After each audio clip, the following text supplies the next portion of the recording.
All right. Hello, everyone. Welcome to the masterclass on partnering for impact. Thank you all for joining us today. My name is Pallavi Yadav, a senior marketing associate at Good Business Lab, and I will be your moderator for this session. This session is brought to you by Good Business Lab, an international labor innovation organization that uses rigorous research methods to find a sweet spot between worker well-being and business interest, and through that, makes a business case for worker well-being.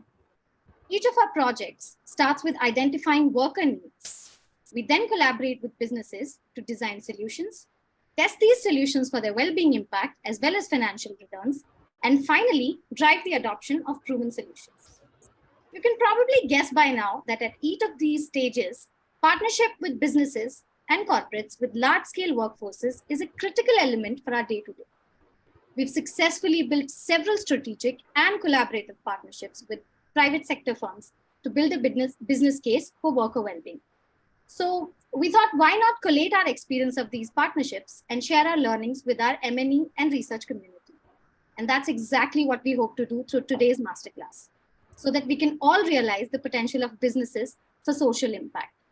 Because we truly believe that leveraging the private sector to improve the conditions for workers is the most sustainable way to transform global labor markets. The masterclass will be conducted by three experts, Rochak Jain, Simranjeet Dheer, and Varun Jagannath, representing the partnerships, research, and field verticals, respectively, to bring you a wholesome perspective on partnering for impact and sharing in-depth learnings of the entire process. But before we get started, I just want to take you all through a few housekeeping notes quickly so that we are all on the same page. First and foremost, if you're willing and able to turn on your cameras, we would love to see some faces, adding a little extra life to our session today. Second, after the session, we will send you a take-home kit to further your learnings on the email IDs that you used to register on the gLOCAL platform. If for some reason you couldn't register before joining, don't worry. Please drop your email IDs in the chat box or DM any of the hosts so that you can receive these resources. Next, we would love to know our audience a little bit more and where they're coming from, and also create an opportunity for you all to network. So we highly encourage you all to introduce yourself and your organization in the chat box. And lastly, we request you to keep all of your questions for our designated Q&A section at the end of the masterclass, where we'll try to cover as many of your questions as time allows. Our first expert, Rochak Jain, is a senior partnerships associate at Good Business Lab. He'll be sharing what the process of partnering with non-traditional M&E stakeholders, i.e. businesses, is like over at GPL, and some key points that they follow. I'll call Rochak in a minute, but to get us all started, I've got a poll for you, just to bring a little bit of life.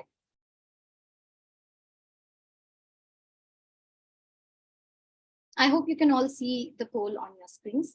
It would be lovely to hear your responses.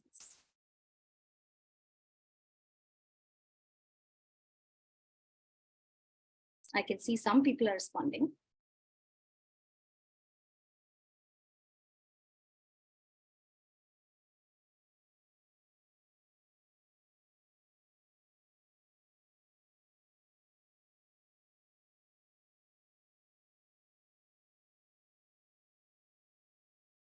I'll leave it on for a few more seconds.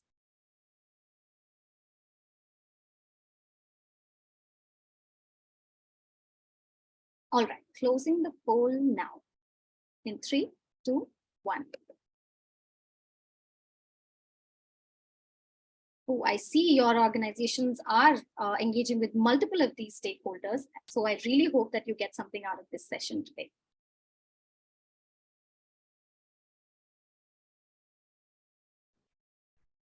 All right. And with that, let's dive into the matter of the hour. Over to you, Rochak. Thanks so much, Pallavi. And thanks everyone for joining today and spending your time with us. Really, I am Rochak Jain, and I work as a senior partnerships associate here at GBL. And in my presentation today, I hope to take you through how the partnerships team works here at GBL and how do we really focus on adding value and taking and building research that is sustainable and really with stakeholders which have remained outside the M&E stakeholder M&E system for the past few years. So yeah, just to introduce you to the kind of work that we do here at GBL. The partnerships team at GBL is the external facing team. Our day-to-day work involves stakeholder engagement and management. Our goal is to forge long-term partnerships with businesses, research, and other civil sector organizations. We do this by constantly engaging with stakeholders of interest. And in subsequent slides, I'll also talk about a few successful partnerships and the general practices that we follow here as the partnerships team here at GBL. And just to give you a little bit more context about our work, another big part of our work in the past year has been scoping out new focus areas and industries that GBL aims to enter. Some of these are gig economy, climate action, construction, leather, and footwear, to name a few. And as the partnerships team, we also act as the internal policy team here at JBL. We invest in building knowledge of the trends, changes, and more broadly, the policy landscape that can affect our work and affect really our partners' work in general, right? So if you want to really visualize the kind of work that we do, you can think about us as a business development team. If you're thinking about a for-profit venture, or as a policy team, if you're thinking about a fellow nonprofit like us. Next slide, please. So to really, and now to take a deep dive into our work, I'm going to be talking about how we build these long-term partnerships. So we start where most partnerships start, which is pitching and convincing various stakeholders of our value. Right? To pitch our work most effectively, we must identify the right stakeholders within the partner organization. These need to be decision makers and often people who can affect significant change across the organization. So I'll be taking the example of a business, so that we speak a lot with top level management, and ensuring top level management buy-in first also ensures that we can implement our projects in a way that is sustainable and large enough to get observations for an experiment. Economists in the audience might know the importance of power, right? So power is a very important thing when we're really thinking about partnering with businesses and getting enough observations for whatever kind of intervention that we want to run. Since our research also concentrates on worker well-being, we also focus on creating value for workers by taking their inputs into account as well during the design phase of our projects. And now when it comes to understanding business pain points, a very critical thing is also for us to understand how can we add value for them, right? So understanding the business's pain points is a key priority for us. We invest a lot of time in understanding where the business would require our help and how can we help as a research organization, right? In a lot of labor intensive industries, those which GBL operates, absenteeism and turnover are huge issues which hamper effective day-to-day operations. It is also important for us to find common issues which affect the firm at the ground level, as well as the top level, which management might know of, right? Hence, most of our results check for commonly known issues such as the productivity of workers, absenteeism, and turnover rates. We also speak to other stakeholders such as implementation partners, subject matter experts, and others based on the unique value add. Our projects are often achieved by collaborating with various kinds of stakeholders and really ensuring that everyone is on the same page when we implement and deliver our projects. And third, probably the most important point that you can take home from the slide is that we are open to the co-creation of our projects. We don't come with a predetermined research agenda. We go in with a blank slate into the factory floor and we deep dive into the problem. Using qualitative research methods such as human-centered thinking, design thinking allows us to develop an understanding of the various stakeholders involved and each one's role, the barriers and potential windows of opportunities, and the status quo. We ask people who we are designing for their thoughts and their feedback on what we're proposing. And really, the major question is that, hey, we have this proposal. Do you think that it can actually work? Right? Because you are the ones who know about the happenings of the business on a day-to-day basis. So do you think that this research idea is something that can work? And so that sort of like feedback mechanism is very important when delivering and creating our projects. Next slide, please. Also, as the partnerships team, communicating research is a big part of our work, really. A major challenge is also to make businesses see the value of our research. Businesses may put effort into other areas which have a direct impact on profits and other business outcomes, such as putting their efforts into optimizing their production process or optimizing their supply chains. But so research really becomes a second order priority for them, right? Hence, we focus on making a business case for investing in worker well-being, emphasizing that it's good for the business when they invest. When they invest in worker well-being projects, they see positive impacts on critical business outcomes. And as I mentioned earlier, we also focus on getting constant feedback on our projects, as middle managers in any organization know a lot about the constantly changing environment on the ground.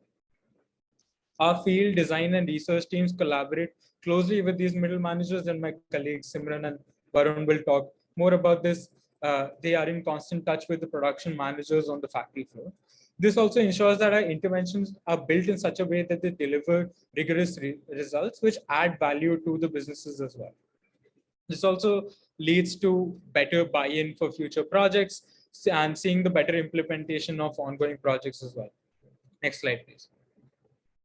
So just coming back to something that I mentioned in the first slide, which is scoping new areas of work. This has been a relatively new area of work for us as the partnerships team. And in the last year, we have scoped out new areas of work in new industries and focus areas, such as the gig economy, living wages, and climate action space. Really, our mission as GBL of making the business case for worker well-being and improving the lives of workers is not restricted by geography or focus area. We want to take our research to improve the lives of all workers around the world. The reason we have chosen these particular industries and focus areas that I just mentioned is because of, say, policy changes or funding opportunities for the kind of research that we do, or more importantly, like how can GBL research improve the lives of workers in that particular industry. So this is where the partnerships team comes in, and our work includes figuring out GBL's value proposition in each of these industries and focusing on how GBL can enter a new space. This involves speaking with established stakeholders to gain really a sort of like a lay of the land, right? What are the general pain points that exist in that industry, and how can GBL play a part in finding solutions within our scope of work? So just to give you an example of how we do this is that in the climate action space, we are focused on highlighting how increasing temperatures around the world and extreme weather events can hamper business as usual and impact worker well-being, not only from the workplace, but also through other sort of like factors, right? And currently, after this focus area scoping, we are implementing a project that aims to test out promising outreach strategies that helps businesses, especially SMEs and their leadership, adopt energy efficient and environmentally friendly technologies. We also scope out new partners that we have synergies with and how collaborating with them can really add value to both organizations. And finally, we build a roadmap for entry into this new space, present our findings internally to GBL leadership, and carve out a scope of work for our other teams to enter this space. Next slide, please. So taking a step back and really understanding how we pitch research, I want to draw your attention to the graph that I have on the screen here, which is a influence interest matrix. So if you see that on the top right of the matrix, you'll see that this might be a stakeholder who has a high level of interest and a high level of influence. So the main idea behind this influence interest matrix is to understand how can you as an organization or as a partnerships team really focus your efforts when it comes to dealing with so many stakeholders, right? So if you find someone who has a high level of interest and also has a high power of influence within that particular organization, we tend to manage that relationship very closely and put maximum effort into that relationship. And on the other end of the spectrum, if it's someone who has a low level of interest and low power of influence, you can think about this as someone like a factory manager, right, who just knows about a project but isn't really interested in facilitating research, and their influence is also pretty restricted to that one particular factory or that one particular unit, right? Uh, so we put in minimum effort into that relationship and just monitor that relationship, right?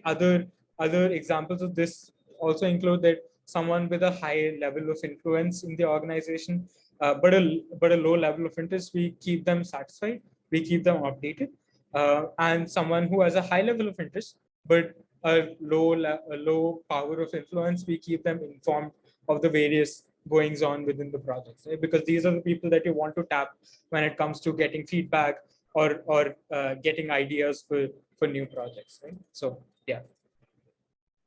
And so this also leads me on to my first point really in the slide, which is right, identifying the right point of contact.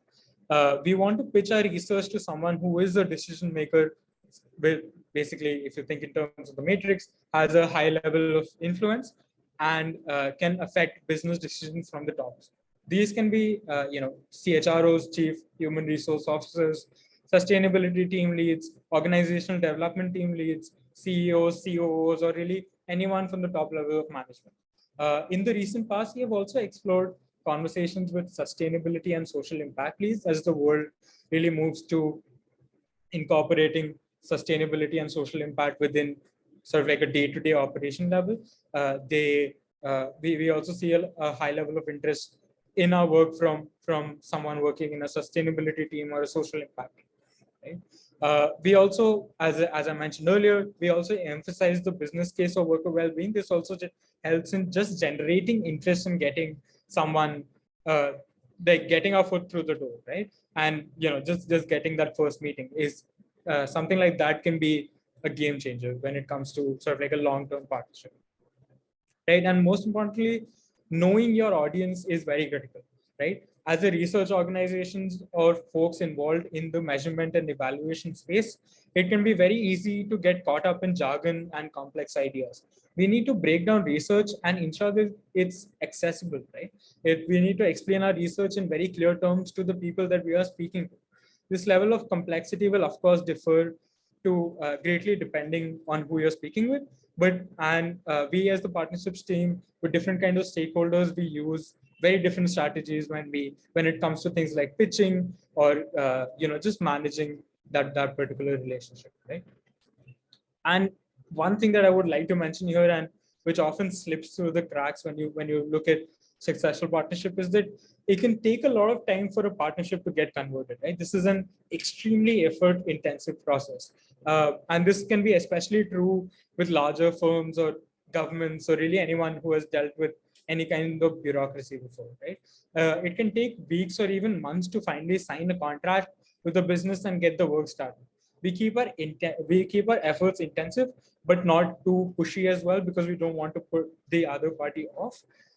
In the start, we invest a lot of time in building these relationships and showcasing the value of our previous work to other firms, right? We use creative ways to gain traction with firms, such as prioritizing in-person meetings, having various touch points, inviting them to events, and I'll speak a little bit more about this in the next slide as well, etc. So, one personal learning for me also has been that since the effect of the pandemic has died down quite a bit, people are more open to in-person meetings, right? And in these in-person meetings, we often see a much more positive response to our work as compared to a virtual meeting, right? So that's maybe one tip that you can take away when it comes to dealing with sort of like a stakeholder which might not be accustomed to the kind of research that we do. Next slide, please.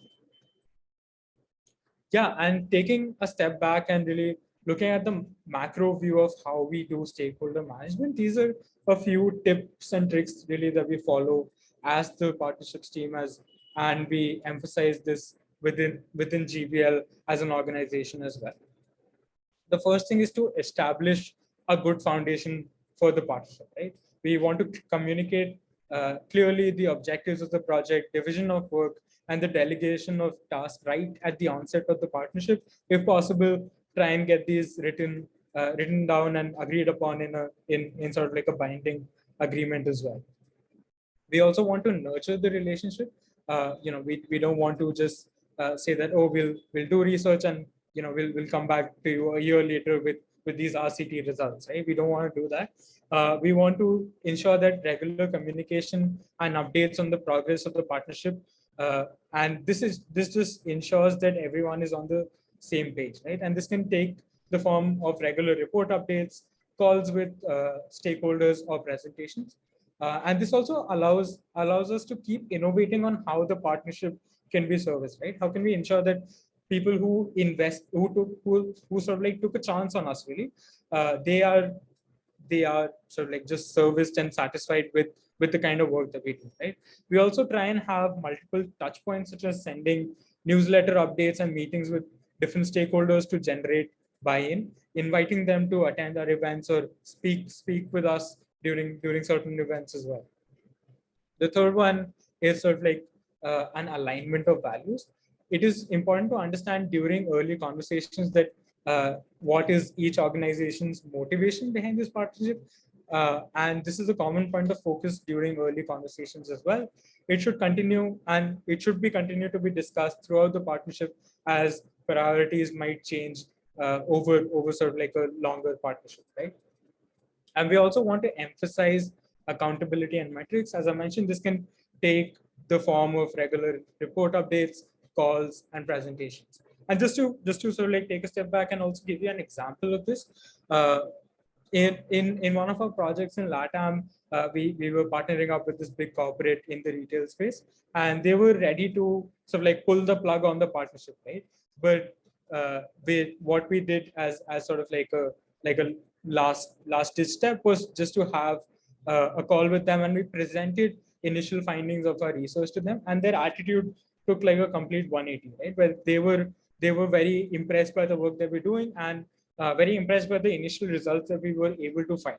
And they also, that we were able to save that partnership from almost like the brink of death to convert them into a very active and a very like almost a champion of our work, where we are now doing multiple projects with them, right? So something as simple as reporting and open communication can change the whole face of a partnership very, very easily, right? So yeah. Next slide, please.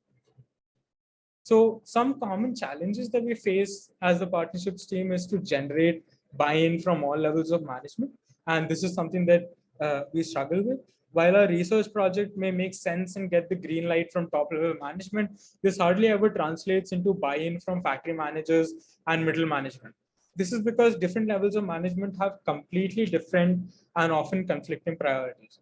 While top management may be more interested in, say, the skilling of their workforce, factory managers are more inclined to complete their production targets. So even if we get the go-ahead to, say, train workers on soft skills, factory managers may not let the workers go for training, as for them production targets and completing production targets is more important. And one important thing is that our research should not disrupt business operations and business as usual really at any cost.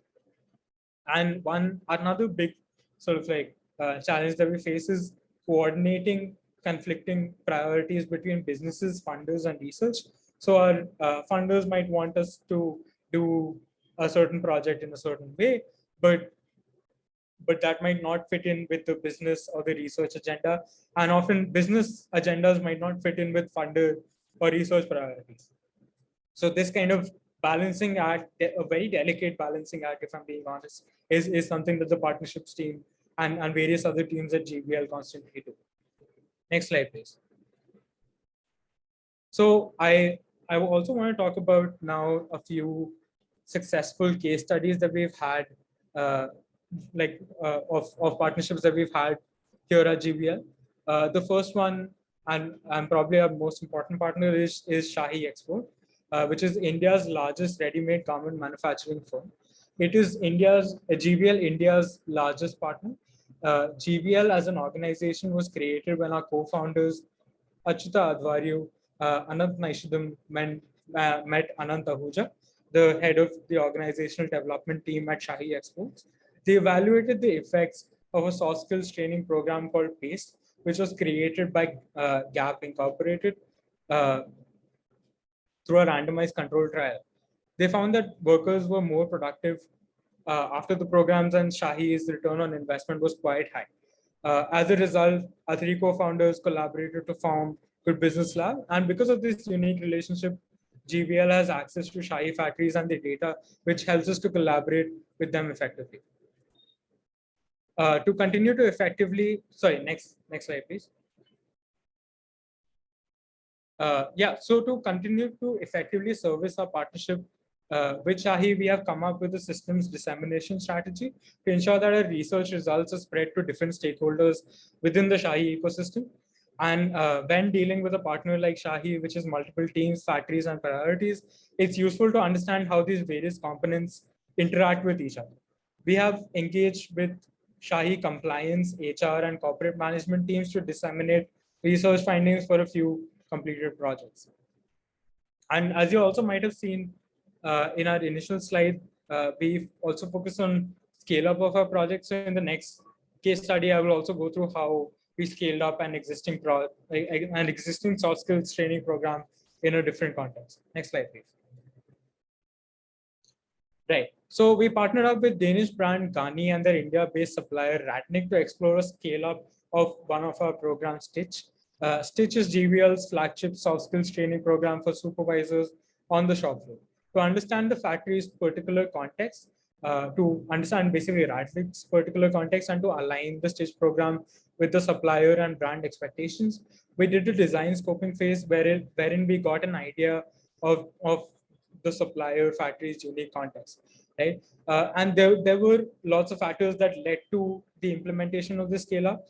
Both Gani and Ratnik were motivated to increase the number of female supervisors, and we also showed them positive effects on other business outcomes based on our RCT and its evaluation within Shahi. The outcomes were also that women felt more confident in taking up supervisory position after they had gone through the Stitch training program. Our previous experience in scaling up Shahi was also critical in understanding and overcoming implementation challenges when it comes to taking our research to different contexts as well. Right. So I've just received a message that I'm over time, so I'm just going to hand it over to Pallavi to take over. Thanks so much.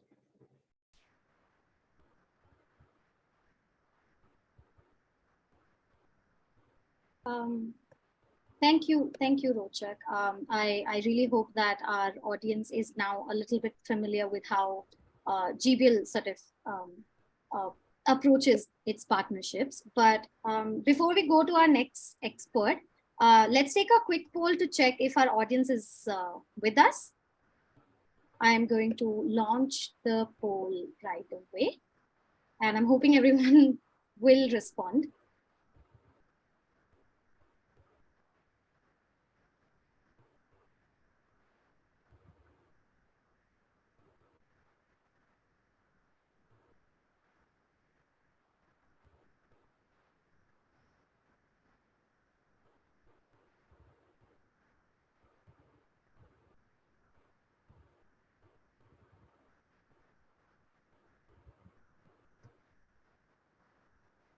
I'll keep it open for a few more seconds.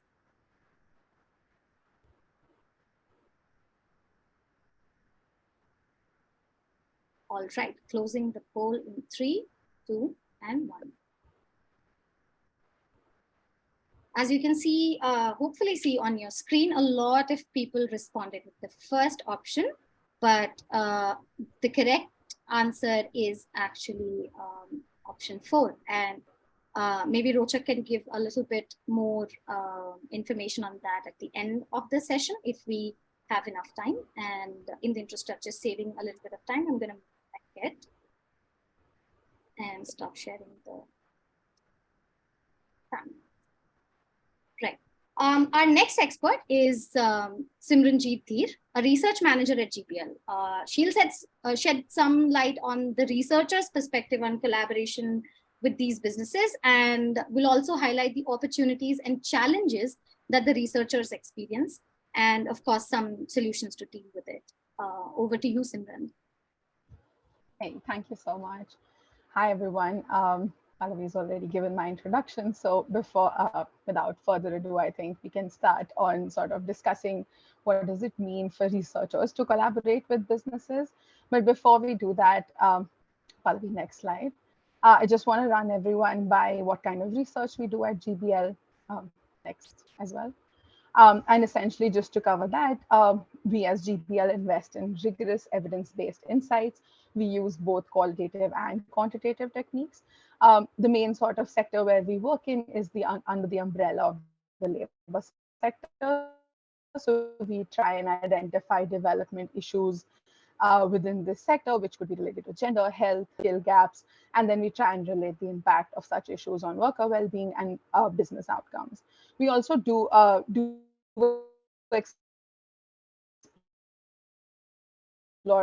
sort of innovations which could be digitized and then sort of be used as can be marketable and then sort of be scaled up across other businesses as well. This goes a little bit beyond the next slide. In terms of just discussing the kind of methodologies we use, Pallavi, next slide. The kind of methodologies we essentially use impact evaluations, and mostly within the impact evaluation space, we conduct randomized controlled trials in live factory settings. We have a lot of projects. We have projects in health, financial inclusion, skills development, and things, and so on. We also use the similar methodology in non-factory settings as well. And these interventions, we have some projects wherein we are trying to assess how peer networks help migrant workers with their sort of mental well-being. We also have projects where we are digitally training adolescent women on skills and entrepreneurs skills. We also have other research methodologies that we use, something like a quasi-experimental methods. This is obviously used when we cannot sort of conduct like a randomized control trial. An example that I could give in this is that we have developed a UNFPA ROI tool. What it essentially means is that we use the previous studies that we have conducted, and we have sort of used that data, and this data is installed in sort of like a website wherein a business can basically see what kind of projects they would want to implement in their own business and see what kind of returns of investment they can have achieve that using any of these sort of research methodologies. Next slide, please. Next slide as well. So before we so now we can essentially start off with like, what does it mean for researchers to actually work with businesses? And we'll obviously start with what kind of opportunities we get when we work with businesses. The first and foremost that we have is, we get power calculation benefits. What it essentially means is whenever sort of as researchers we conduct a study, what we want to do is we want to spread our intervention to a certain number of people, so we're able to give out results which are significant and which have some impact, which can be used for say scale up or understanding the context better. And businesses in general maintain like a flow of data that is generated at regular intervals and is also continued over a period of time, which essentially means that it is a long-term high frequency panel data set. Obviously, most of these businesses have this data for their own use. Some of them are so they could be like categorized in two forms. One is like a personal data and one is administrative data. The personal data is mostly has demographic details of the workers that they have in the factory. It could be their name, their age, their marital status, and so on. And the administrative data obviously is a little bit more into sort of firm level sort of outcomes. So thinking about what is the general attendance levels of these workers, what is the productivity that each one is achieving, and all of this is essentially used within the business to understand if they're able to meet their productivity targets or not. So these data sets have a really broad coverage. They are routinely collected and they're fairly representative in that nature. Having said that, most of the research cannot just be used, cannot just use the administrative studies. Sometimes we also do our survey collection, and then this survey data collection mostly is done in cases where you have to capture opinions, experiences, capture sensitive behaviors, both for people who get the intervention and people who don't. So the combination of our survey data and the sort of administrative data in that sense acts like a pre-intervention, acts like a complete data set. And most of the administrative data that we use helps us understand like the context that we are working in and the previous trends that the organization is dealing with. So it's essentially like gold for us. Next slide, please. Another thing that businesses offer to researchers is an amazingly organized work environment. When you think about, doing a research, in a village, you want to figure out what your sample is going to be. Most of the studies have to do like a listing exercise to even understand the coverage they want to have. Then they get into understanding, more about the people in terms of the baseline. So that's like a long process for businesses. Just by the construct of how things work, they're very organized. Most of the workers are they're obviously fixed in a closed location, but they also have fixed position within the factory as well. Also, businesses in that sense also offer manpower and logistical support. So say, for example, if you want to conduct like an intervention wherein you want to add like tablets on the factory floor for some kind of access or financial services to the workers, the factory can really help you with like setting that up. The management can help you figure out what is the most efficient location. So there's like a lot of support that businesses in general also offer. Apart from that, and then this is, I think, the biggest one, whenever sort of like an intervention is placed from an employer side, it offers like a safe space for workers. You can think about, like a financial inclusion project when you're dealing with people's salaries. The biggest constraint for the coverage of financial interventions is that people don't have trust in the kind of instrument we are offering. When it comes from an employer, there is this trust factor that plays a role.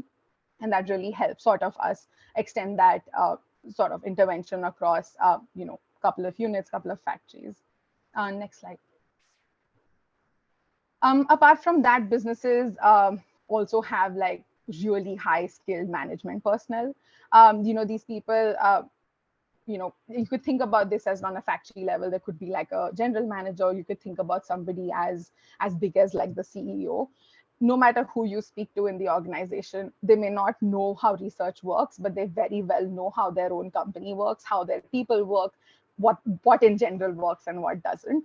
So, just having to talk to, these people, you can circumvent a lot of knowledge gaps. You can overcome a lot of information barriers.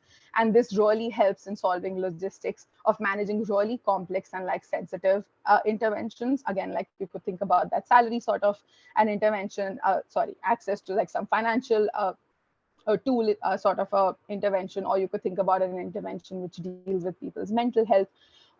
So for example, you could also think about if there is like a high production season for this business, which you are not aware of, and you sort of implement a project which is trying to capture people's mental, well-being, you are sort of like not estimating your outcomes very well, because there is this outside element which you did not consider playing a role here, which is sort of, or maybe overestimating or underestimating your results. Apart from that, working with businesses, one great sort of opportunity we can have is in terms of having a scale up. So say if you're able to sort of pitch in one project and you do it in one of their factories, if it's effective, it's successful, they see the value of it, then it becomes relatively easy for thinking about scaling that project up. That does not mean that if you have a perfectly successful project, it will get scaled up, but I mean it was for us to at least think about it and have it like go around from one unit to like couple of units, like, and when I'm saying one unit in general could have 3,000, 2,000 workers, so this could go up to 60,000. And last but not the least, the nicest opportunity of working with the businesses is that businesses in general, it's a live setting. There are actual people doing their actual jobs. This is the most real setting a researcher can get. It's very important for researchers to accommodate the this realness of the situation in the place they're working in, and find synergies of the real issues people are facing. So even one-liner conversation with like a line level manager or like a worker itself can sort of start this whole chain of thought wherein you could come in and think of like a completely new project. So live business settings are like a cauldron of innovative and relevant research ideas that you can explore apart from that one project that you've sort of gotten an approval for. Next slide, please. But this is one aspect that I really wanted to cover, was that, when we walk in as researchers, we say, we'll come and do all the great work and there are no risks involved for the businesses. That's kind of not true. Pallavi, next slide. There are sort of some risks that businesses should keep in mind when they sort of onboard like a project or an experimentation or any sort of M&E sort of work with any sort of M&E partnerships. Essentially, the first and the most foremost sort of thing that businesses should keep in mind when they're sort of onboarding researchers is that most of the research projects that are pitched and are approved obviously are very well informed. They are based on very sort of rigorous literature work. There's a lot of sort of scoping work that has gone into it, but it still does not guarantee results, because if we had guaranteed results, we wouldn't be running the research project in the first place. This is something that businesses struggle to feel with, because when we enter coming with a very new sort of an intervention, which has never been sort of done in the country in general, they get this whole idea of no, go and do it somewhere else and come back with like confirmed results. And then, that kind of difference, explaining that kind of difference becomes like a little tricky. So, these kind of things should be discussed, going back to Rochak's thing, when you sort of do your pitch, all of these things should be sort of discussed very clearly. Another big aspect that businesses tend to miss is that research ethics will always precede business priorities. I know we did say that a couple of minutes ago, that business priorities is top, research is second order priority. All of that still stays. Yet research ethics is above all. All of the projects that we do, which has any level of human interaction, it is important that all of these projects first get sort of approvals from the local ethical boards and international ethical boards, and any sort of request that the business have in terms of how we should design it or how we should change it will be sort of first looked at from the point of view of the ethical boards, and then only thought of coming into implementation. And this is completely non-negotiable, and this is something we practice very strongly in GPL. Another aspect is contingency and crisis management. I won't explain too much because Rochak did cover this, but essentially, if businesses do onboard like a researcher and there is a crisis situation, you could think about COVID, it also is on the businesses owners to help the researchers out in sort of, going through the whole sort of change management aspect of it, realigning the goals and sort of not just halting the project, but continuing it, but maybe in a different way, like, moving out from in-person sort of surveys to say like a phone survey. And last but not the least, the funding funder constraint. This is something, again, Rochak picked up, but a lot of the times businesses can ask us, why don't you do this one survey with 900 people? It's just a 5-minute survey. It's very difficult to explain that, that 5-minute survey with 100, 200 people requires a massive amount of resources in terms of like academic resources, field resources, logistical resources, all of that becomes a little tricky. So all of these changes or requests in the businesses are sort of should consider these aspects of how much does the sort of the project really have in terms of money, and then how much do we need to get more in terms of expanding the projects. Next, please. Also wanted to now then talk about that, everything is not as perfect as we would want it to be. There are definitely some challenges that researchers face when they're interacting with stakeholders and in the workplace. Pallavi, next slide. So one of the first research design challenges that I could think of was essentially context is really important when you're working across units, working across in businesses. What I mean by that is this is not something very particular to businesses in general. I think this is common for all kind of researchers. Understanding the context is really important. I'm sorry, but there is like an echo. I think somebody's mic is still on. Can we just take care of that? So essentially what I mean by context is everything, is that one project success in general does not mean that all of your projects are going to work out really well with the businesses. And this I'm talking even if within the business, if you have two different factories, one of the factory could be sort of in a rural area, one of the factories in urban area, we can't just sort of copy paste the research design across these two units, even though the kind of business that they're dealing with is exactly the same. So demography, understanding your demography really well is a very important aspect of understanding the context. Another way to think about context is, say, for example, you want to run a project with like a quick quick service restaurants or something like that, where even, each of the organization here is like one shop where there are 4 people, and then you have like 1 million shops all across the country. Now, if you don't know the context of where you're working in, you will end up thinking about doing like an in-person sort of survey. And if you do that, you'll probably just spend 2 years just doing the survey. Another aspect of thinking about context is also thinking about the long-term aspects of what sort of your research is bringing to the businesses, right? You could very easily come in and say, you know what, I'll do this study, I'll give a lot of incentives, and people get motivated, we get our results, and then what happens to the people? It's really important to think about that as well.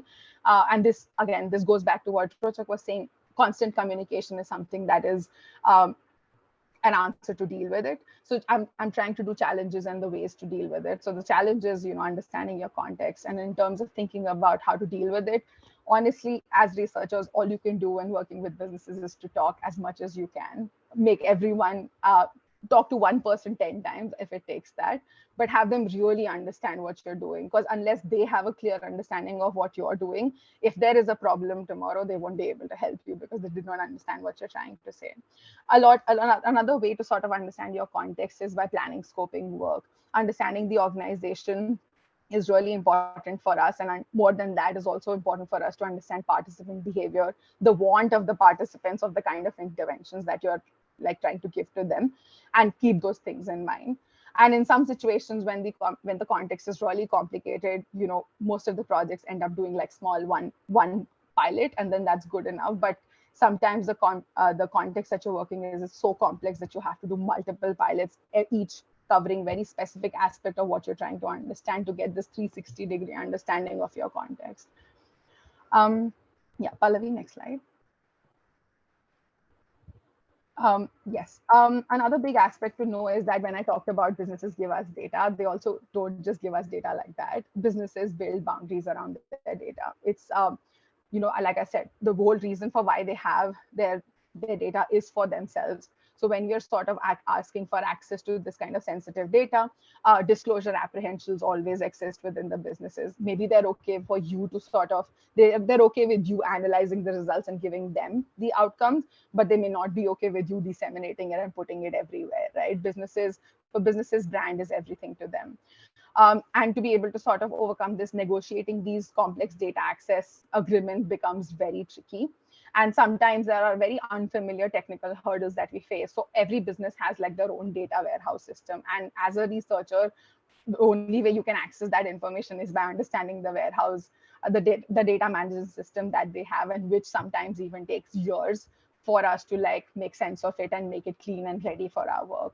How do we deal with it? I think strategic planning, having very open conversation on the intent of the research and dissemination strategy through contractual agreements like Rochak had mentioned. Also assessing value versus cost component. Maybe sometimes you are getting data from the business, but the data is so bad that you might just have to spend 10 years trying to clean it. And that would also require a lot of cost. So although we do have access to data, it is a sort of an executive call you take at the end of how helpful it is actually going to be for you. Next slide, please. I'm also covering a couple of implementation challenges, but I definitely think Varun, who's speaking after me, is going to explain this a lot better.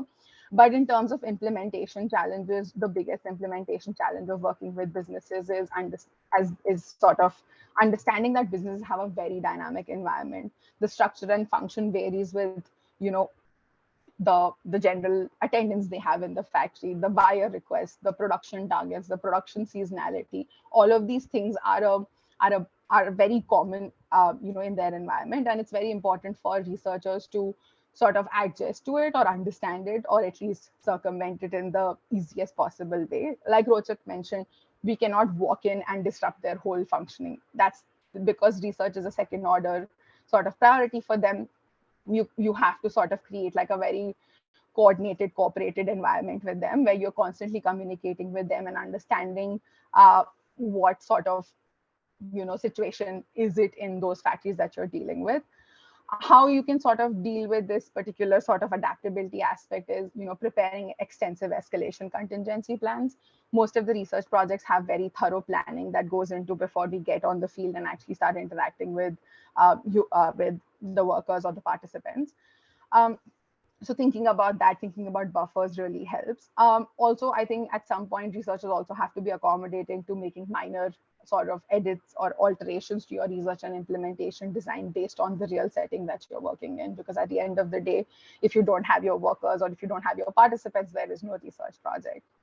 And last but not the least, this is again sort of a little repetitive from what Rochak has said, keeping the engagement alive, keep offering that sort of, communication with them where you're letting them know that your project is working fine. If it's not working fine, what are the issues?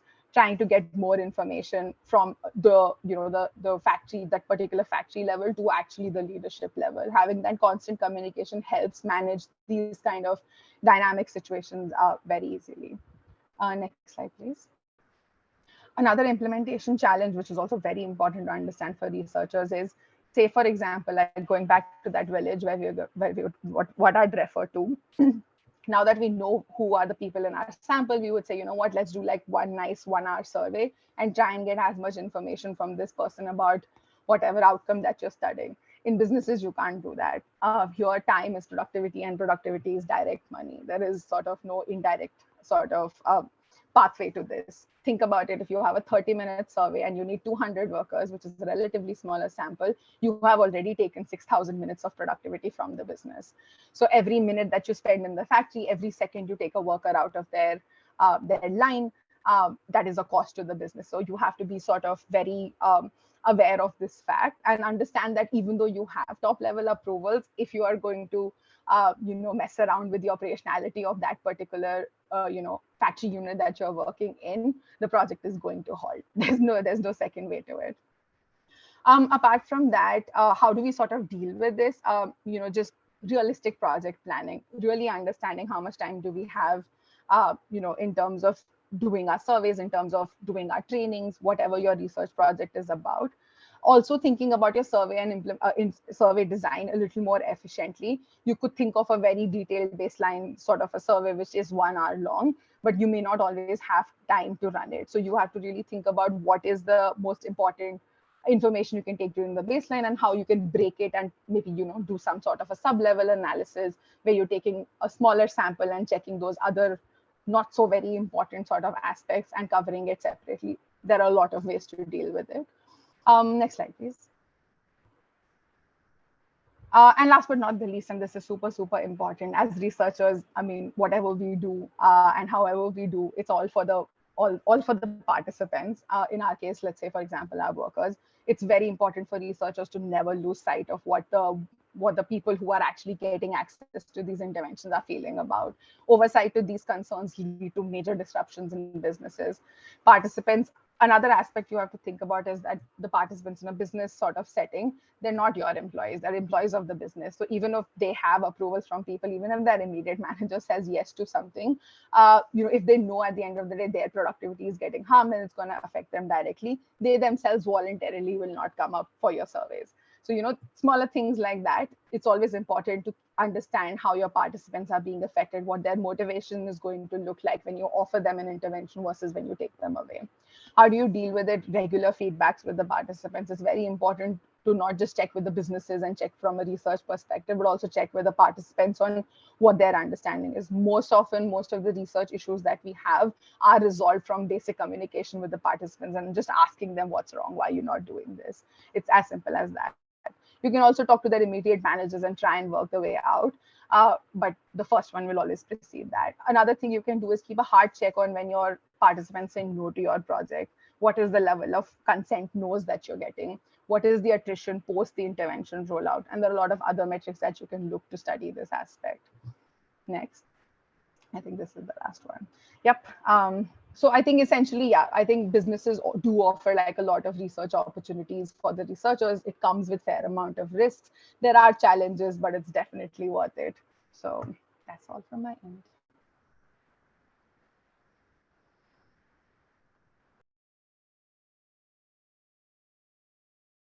Thank you, Simran. Thank you. That was actually quite insightful. Thank you for that.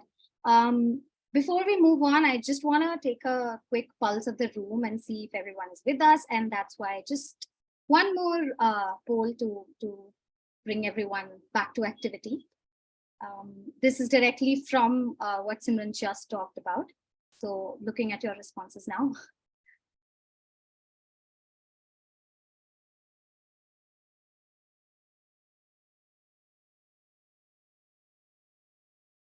Okay, I'm seeing some responses.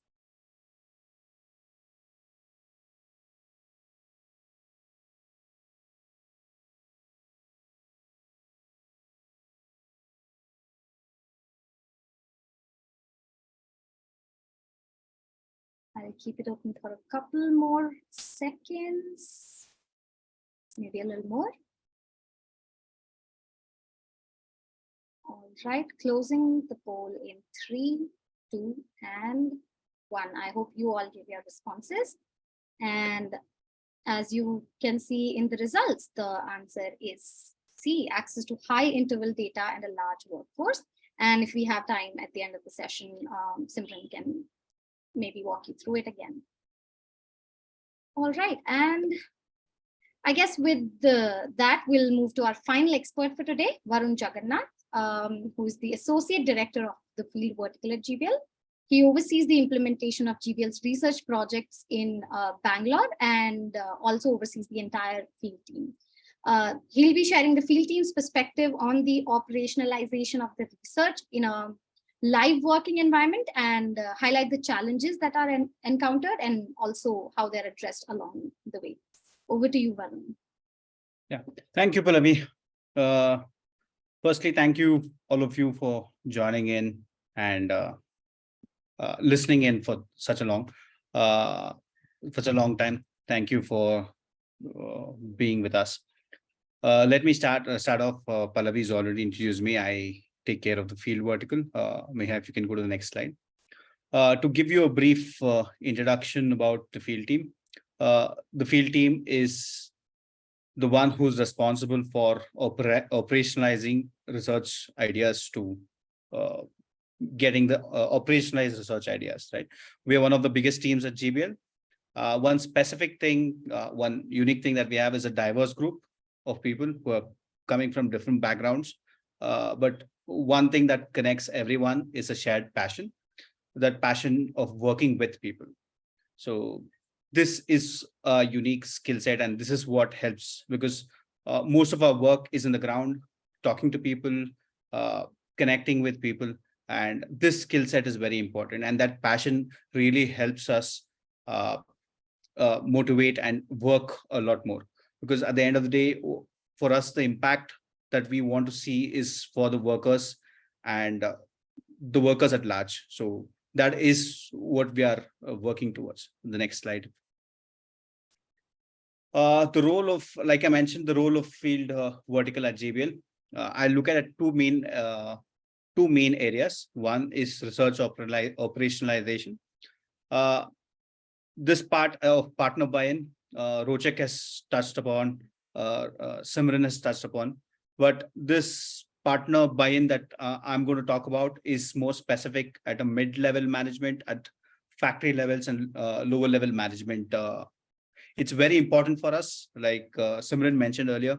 It's very important. It's easy for us to. It's relatively easy to get permissions from this top managements, but in order for us to get the buy-ins from mid-level management and the lower level management, it's very important. Just to give you an example, we had a couple of years ago, we had the Stitch program that we were implementing in our partner factories.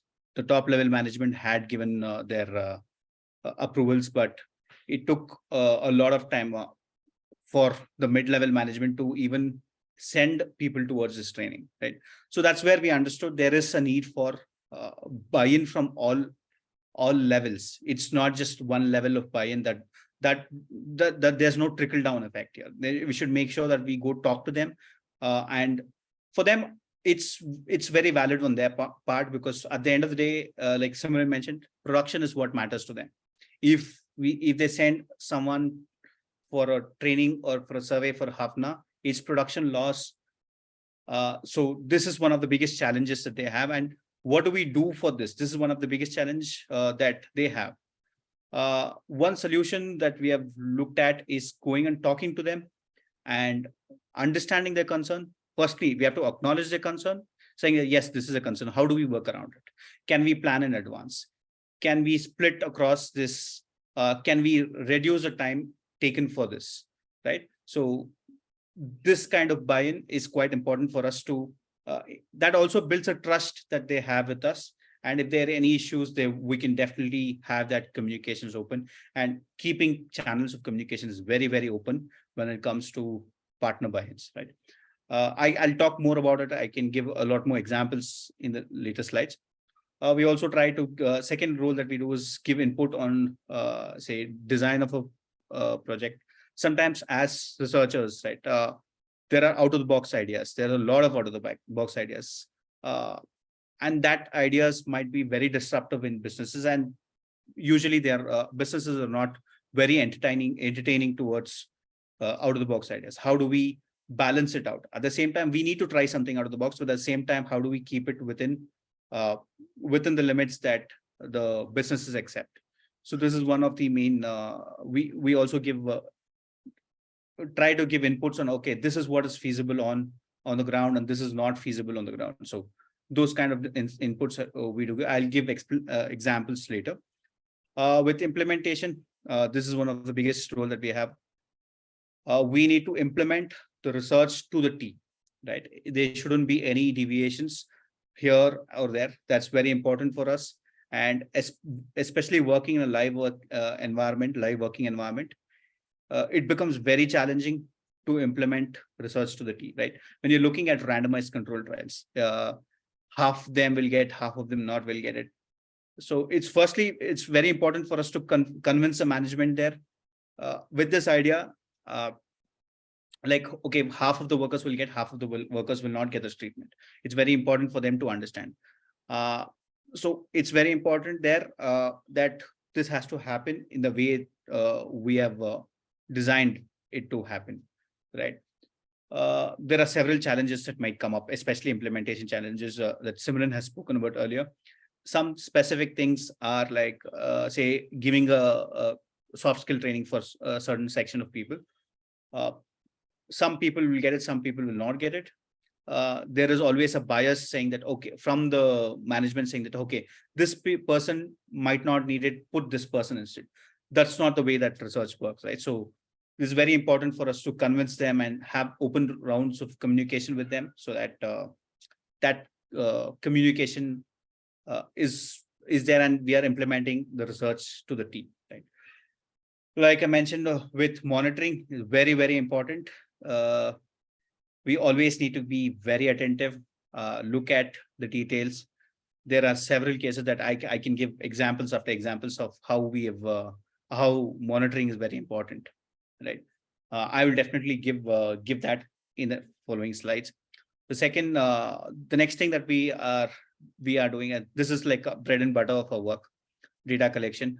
We ensure that we collect data in the most effective and reliable way possible. And the next part that we do is dissemination of, we help out in dissemination of findings. I'll explain this in the later slides. Meha, you can go to the next slide. Initially, I did talk about two main responsibilities. This is the other responsibilities that we look at. Being the team on the ground, we are the ear for the organization. Like in the initial stages when Pallavi explained about how do we co-create ideas, right? We always constantly hear concerns, right? We need to hear what the workers are saying. So being an ear to the organization is very important. And then what some other advantages of we being on the ground is that there are a lot of stories that we come across, and that's something that we also start writing and collecting and collaborating with other teams that we do this. We can go to the next slide. So I'll come back to our implementation challenges and how do we work around. Firstly, prep work is very important. Simran has mentioned this, and Rochak also has mentioned this. I'm going to mention it again. The reason that I'm going to mention it again is that I want to make sure this is very important for all researchers working here. Is that we need to understand the context and area that we are working on. Each factory is different. Each management idea is different. Urban, rural, even within rural, there are different divisions and different dynamics that exist.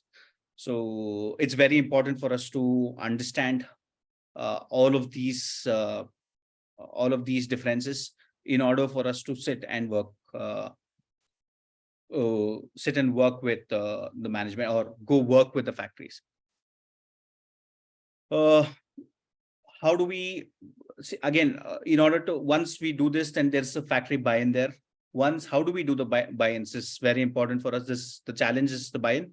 How do we do it? Is that we go to the factories, talk to the management, talk to all the management, not just the top level management, mid-level management, other lower level management, sometimes even say production managers or other floor in charges, right? Depending on the sector that we are working and depending on the structure that they were functioning in. So we go talk to them, explain about the project, hear their concerns, and then we try to communicate the idea and get feedback from their side, right? It's very important for us to get their feedback and try to accommodate the concerns as much as possible. And then we communicate our field plans with the teams and ensure that get their feedback and then work around this. And then, like I said, this is quite a the environment there is not predictable, right? There is a lot of volatility. There's a lot of changes there. So one main thing is that we need to be flexible to changes and ensure that the work does happen and we are buffering in a lot more time to work things out. And another main thing for the buy-in that we need is value alignment. Rojak has spoken about this, even Simran has spoken about it. In terms of understanding what are the pain points for the production teams or the other management teams and the workers themselves. Say, to give you an example, like if we conduct surveys for about, say, 1 hour at a factory level, right? One is there is a production loss. Definitely, the management will say, yeah, this is production loss. We will not let you happen. But look at it from the respondent's point of view. They have to come give you the responses after hard day's work or during a hard day's work. And it doesn't mean that their workload reduces. They have to still go back and do their work, right? That adds a lot more stress for them. And that also affects the data quality, right? So that's one way that we have to make sure that, okay, our surveys are going to be shorter and it's going to be in an area that they are in a closed environment and they're safe, they feel safe. And only then we start asking those questions. So you can go to the next slide, ma'am. I've explained this earlier. Constant monitoring and observation is very important. Say I can give you several examples now. One of the examples that I want to give about is the stitch program that we looked at, right? So in one of the factories that we worked in, there was about 40 odd supervisors who were supposed to get trained, who were part of the program, and 20 were supposed to get trained. 20 were not part of the treatment, right? The management sometimes, depending on the workload, used to interchange the worker supervisors, right? Like, okay, today you go, tomorrow another person goes who's in the treatment, who's there in the control group. Now that becomes a challenge for us. So that's why we have to constantly monitor and keep observing and make sure that such kind of changes does not happen. It affects our complete. There's a lot of contamination in our research, right? And there's a spillover effect. So it's important for us to constantly monitor all our work, right? Another example probably I would want to give is there was anemia program that we did in terms of giving out iron tablets to workers, women workers working, suffering from anemia. We looked at adherence parts of it, and then one key part was that the factory management or the welfare officers used to give the iron tablets to the people. Sometimes they were not bothered, right? So that's where we need to constantly. They were not bothered for one main reason is this is not part of their work. They're just helping us out, right? So it is very important for us to monitor what's happening in case if they're not able to do it, support, give extra resources to make sure that that work has been done. And like I said, there's not enough times that we can emphasize this part. Keep communication channels open with all the with all the stakeholders involved, and make sure that that works around. Other biggest challenges working in a live working environment is there's going to be a lot of delays, like a lot of concerns that we need to keep in mind, right? Say sometimes there'll be surprise audits that might come in. If such audits come, we cannot run any projects, because that also affects data quality, right? And also it affects the production itself. So that's something that we have to look at. And then there are a lot of compliances from plans that we have to make sure that works out, and our research has to be worked around this aspect. You can go to the next slide. Earlier, I spoke about this is like a core work, data collection. It's very important. It's very important for us to collect the right data. What kind of people that we are, surveyors or enumerators that we are getting, should be the right kind. They should be able to deal with the factory management also sometimes. To give you an example, right? There were times there when earlier there were times where when surveys to happen, the supervisors or other factory personnel used to come and say, hey, time is up, let's go. And they should take the respondents back. So that's where enumerators should calm the respondents down. You have to ensure that the enumerators have the skills to respond, respond to the situation, not just react to the situation, respond to the situation, and ensure that the respondents, either we complete the survey later, or we can close the survey there itself. And also another important thing is that we have to make sure the data collection process happens in the right way. People have to, respondents have to be comfortable. They cannot be forced into giving, being participant to the project, right? They have to give consent, and they have to make sure they understand the consent process and they understand what they're signing in for. So that process is very important for us, and that's why the way that we collect data it should be ethical, and all our operations should be ethical. Like Simran mentioned, that research ethics are the topmost importance for us. Nothing else goes about it. The next part that we look at is training. We train enumerators, we train in terms of training other aspects also, training of trainers. This is something that we do. It's very important to give proper training. There's going to be a lot of questions. Ensure there's retraining, ensure that what kind of training works. We look to evaluate what kind of training works for what kind of people. So training is one of the key areas that we work on. And like I said, we have to be prepared for changes. Like when we make field plans, things may go completely haywire because of some problems that might arise. So we have to be flexible, make sure that we sit and talk to the management and rework our field plans accordingly. You can go to the next slide. This is the last part that I want to talk about, and I don't want to take too much of time. I want to make sure that all of you get some time to ask questions. One of the important work that we also look at, because we are the people on the ground, and the most important people for us are the workers, and the impact towards workers are what matters the most for us, right? So the last mile reach is what we do. because we are constantly in contact with workers on the ground. We'll disseminate our information, what we do, have conversations with them whenever it's possible. How do we do it? We work with different verticals to make sure that we deliver the information in the right manner that's required. Because research findings is not just for management, like Simran also said, this is for the wider public and for the workers themselves, because the entire data and everything has come from the workers themselves. So it's important for us to push that to the workers too. The information goes to the workers too. To thank you for listening in, I would hand it over to Pallavi.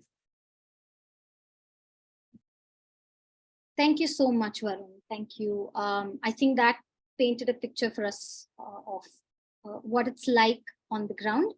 And I really hope that our audience feels the same too. I can see that we are running out of time a little, so I'm going to open the floor for our Q&A session.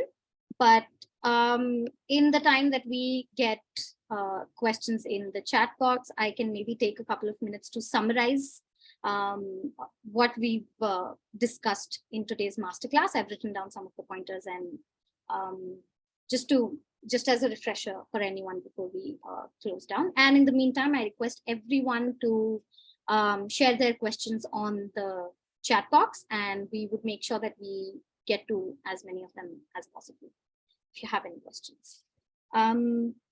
Right, so to quickly summarize the masterclass, Rochak kicked off the masterclass by explaining that there's immense value in M&E organizations sort of partnering with businesses, but cracking these partnerships could be tough. GBL focuses on creating value and identifying common issues for management across all levels, and issues that we can work on essentially. He also showcased some techniques to push partnerships forward and generate some interest from firms, such as in-person meetings, having multiple touch points and finding champions of your work. And lastly, he also shared that a good partnership is built on the pillars of communication, regular project updates, reports, and presentations to critical stakeholders. Seeking feedback and disseminating results can also help strengthen the partnership even further. Then Simran shared with us that collaborating with non-traditional M&E stakeholders offers a plethora of opportunities for researchers, from data access to scale up and much more.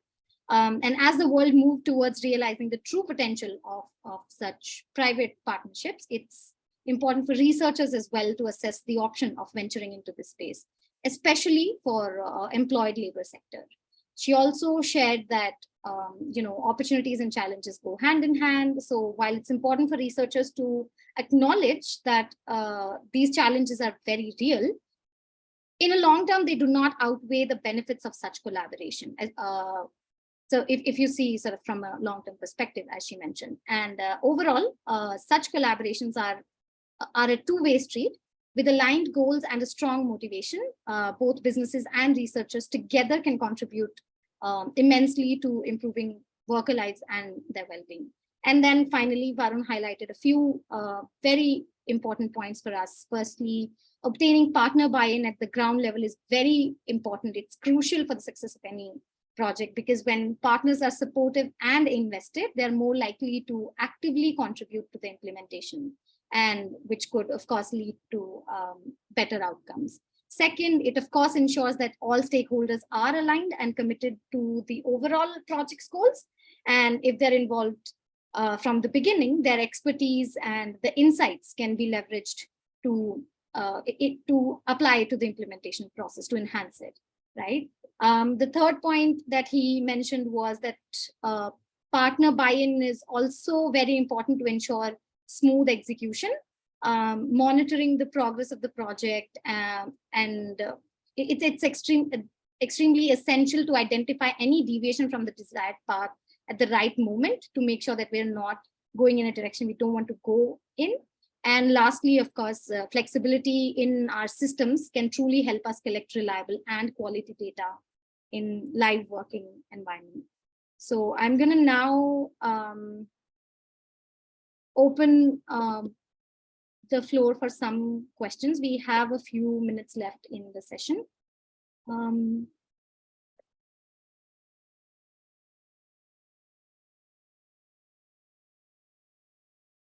All right, while I'm assuming there's no questions in the chat box because I can't see them, I did have a couple of questions that I wrote down during the session. I just wanted to, get better clarity on some of the things I found this very, very interesting. And the first question is essentially, I feel like the first step that we've missed.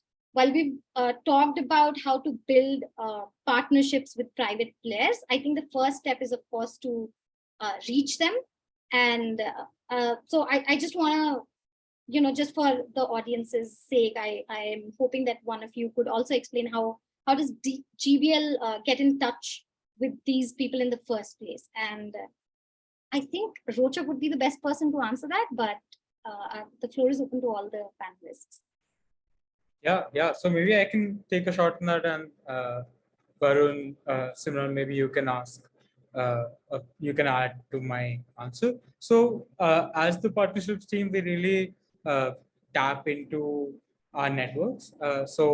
And also try and embed ourselves into the policy landscape, right? This also involves going to industry events, going to places where we know we could find potential partners, and also trying to cultivate a network effect. So a network effect can be thought about as, if I speak to person A, they about my work and GBL's work, they then further speak to person B, and then further on to C, D, E, F, so on, right? So this just generates a network effect of our work, right?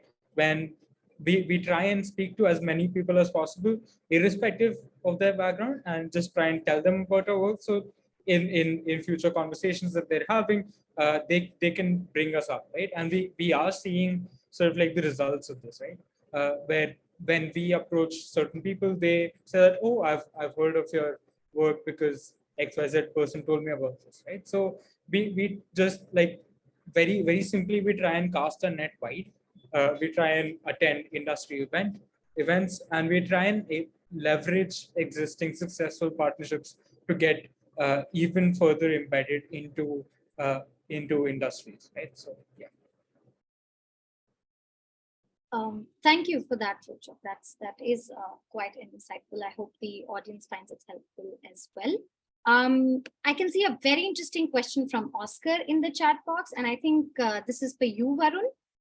What is the approach of the field team when monetary incentives are not possible or allowed to compensate participants for their time? Hey, Oscar, thanks for asking this question. What we generally do is that when in cases when there's monetary incentives are not possible, most of the times we don't look at monetary incentives, because in a working environment it becomes quite complicated. What we say is that we do non-monetary incentives. Most of the times it's non-monetary incentives. It can be simple phone recharges. It can be some gifts. So if we look at, say, these non-monetary incentives to compensate for their time, and it's very important for us to understand what the participants value. So once we identify what majority of the participants or the demographic of the populations, demographic of the respondents, we understand that what they value, then we'll be able to identify what kind of non-monetary incentives that we can give. I hope that answers your question. Oscar, I hope that answers your question as Varun said. Hey, Pallavi, just to add to Varun's point, I think this is a very nice question, because we personally have faced this kind of an issue. And like sort of Varun had mentioned, that we do think about, these other kinds of gifts. And, when you're sort of exploring an incentive structure, which is not normal or which does not have a direct sort of, you don't know what the direct impact of that is, very important to go back to that aspect where I said, it's important to get feedback from the participants. And that's something that we do as well. So when we're giving like a new sort of an incentive, which has not been sort of explored before, despite all of the work that we've done in understanding the value that the workers would have with it, we also try and capture feedbacks of how motivated they are to get it and how motivated would they be to get it for a project, which is, say, for example, going for 12 months. So just wanted to add that aspect.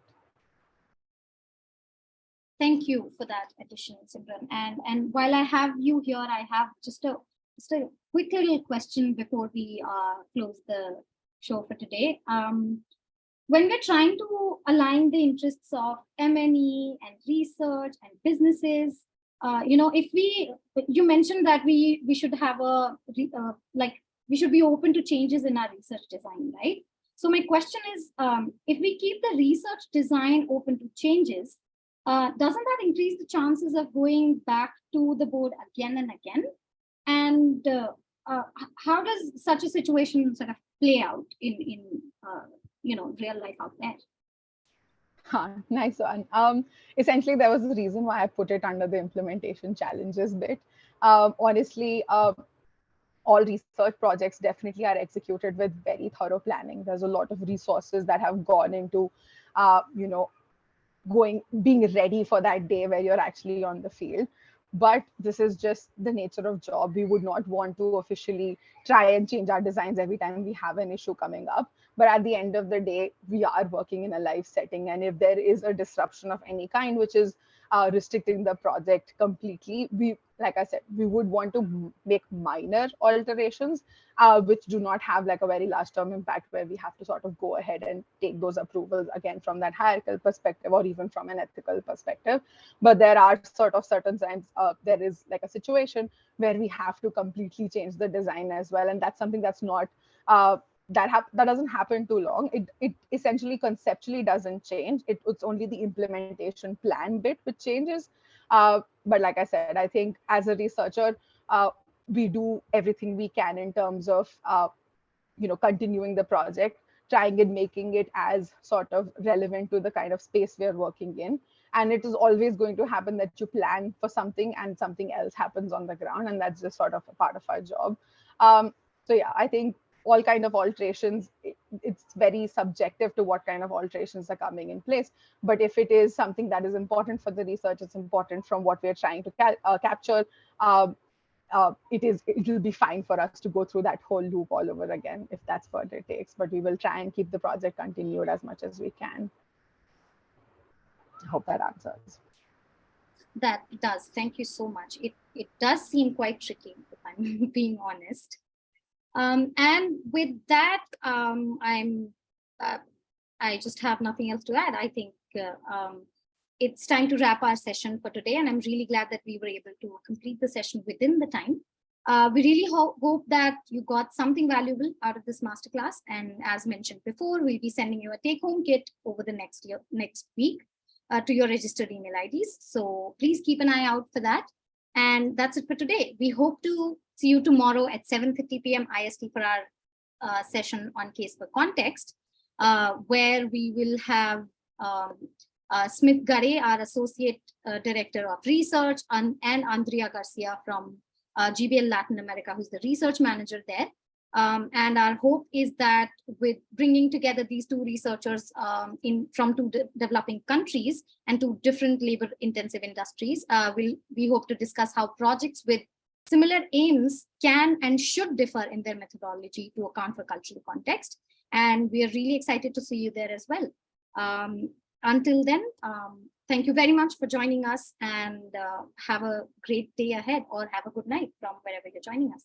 Thank you. Thank you, everyone. Thank you so much.